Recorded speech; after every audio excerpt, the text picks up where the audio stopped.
mag-meet ng third runner-up. Kayo po ang ating third runner-up. Congratulations to City College of Imus. Palakpakan naman po natin sila. We'd like to award a certificate for your commendable knowledge of the Holy Scriptures and faith-centered participation reflecting the values of excellence, unity, and dedication in public service.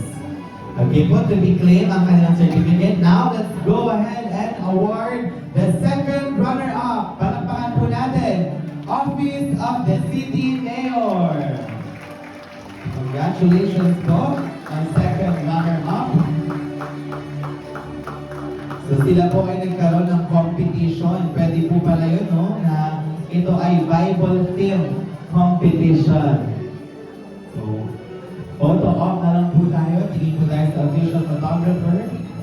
Ayan, gitna po tayo. Once again, our second runner-up from the Department of the Office of the City Mayor. Now, let's go ahead and award. Palakpakan naman natin ang ating first runner-up from the Department of the Office of the City Agriculture. Congratulations po, ating first runner-up.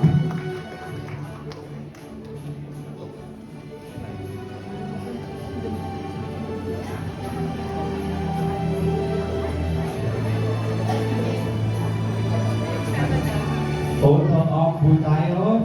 Tingin po sa ating official photographer.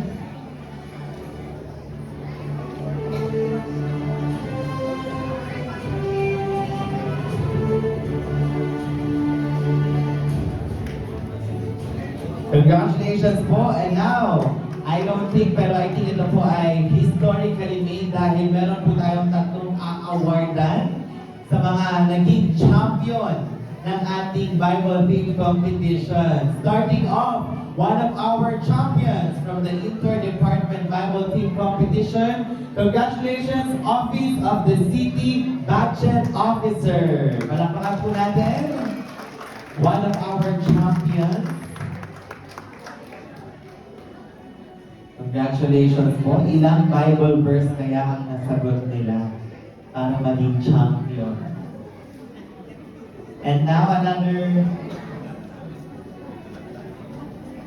congratulations po, and also to mention the rest of the department from the City Information Officer and City Social Welfare. Sila po ang ating mga champions. Congratulations po. And now we will continue watching the video of Kamusta Ka?